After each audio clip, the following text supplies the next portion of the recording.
ఎద్దేర్చిన వ్యవసాయం రైతేర్చిన రాజ్యం బాగుపడదంటారు. ఇప్పుడు మన రాష్ట్రంలో గదే అవుతుంది.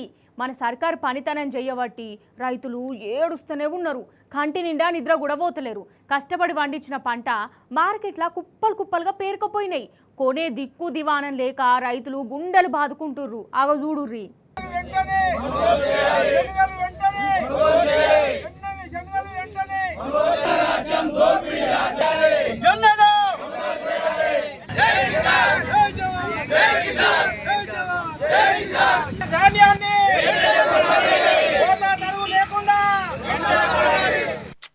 ఇప్పుడు మన రాష్ట్రంలో రైతు పరిస్థితి గిది.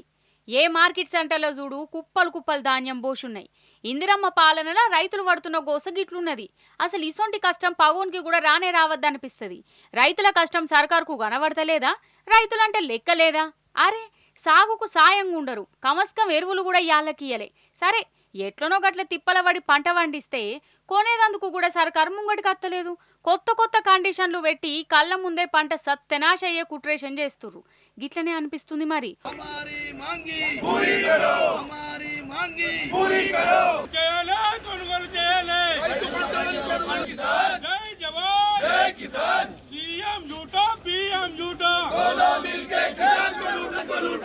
రైతులు పండించిన పంటలను కొనుగోలు చేయడం విషయంలో అటు కేంద్రంలో మోడీ ప్రభుత్వం, రేవంత్ రెడ్డి ప్రభుత్వం, రెండు ప్రభుత్వాలు కూడా పట్టించుకున్న పాపన పోవట్లేదు. ఆదిలాబాద్లో గెలిచినటువంటి BJP MLA Payal Shankar, BJP MP Nagesh, ఇవాళ రేవంత్ రెడ్డి సర్కార్ సంబంధించిన ప్రజాప్రతినిధులు ఏ ఒక్కరు కూడా రైతుల ఇబ్బందులను, రైతుల గోసను పట్టించుకునే పాపాన పోవట్లేదు. రైతులు ఇవాళ పండించినటువంటి సోయాబీన్ కానీ, కందుల పంట కానీ, జొన్న పంట కానీ ఇవాళ అమ్ముకుందామంటే మార్కెట్లో కొనే నాదులు లేడు. గత 20 రోజుల నుంచి కోతలు ప్రారంభమైనప్పటికీ ఏదో నామమాత్రంగా 2 కొనుగోలు కేంద్రాలు ప్రారంభించి మళ్ళీ దాని సైడ్ చూసిన పాపన పోలేదు. ఈ అధికారులు ఏదైతే గతంలో ఇప్పుడు కోతలు చాలా పెద్ద ఎత్తున జరిగినాయి. రోడ్లపైన ఎక్కడెక్కడ ధాన్యం కుప్పలు పోవడం జరిగింది.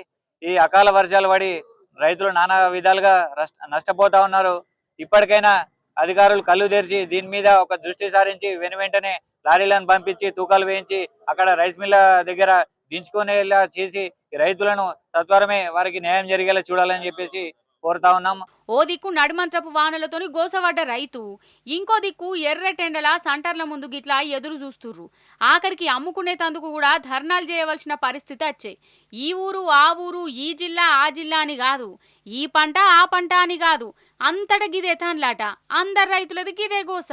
మక్క రైతులైతే నరకం చూస్తుర్రోల్లా. పాపం వీళ్ళ బాధ అయ్యింటుంటే కండ్ల పొంట నీళ్ళు వస్తున్నాయి.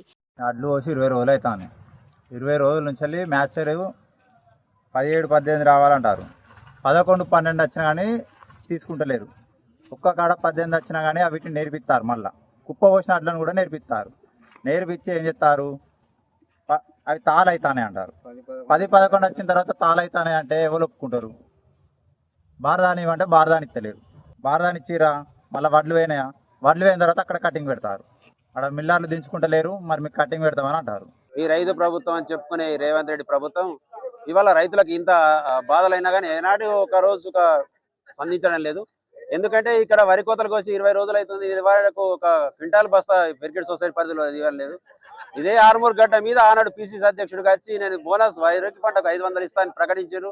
ఇవాళ ఉన్న పంటకు మద్దతు ధరతో కొనమన్నా కానీ ఇవాళ కొనే పరిస్థితి లేదు.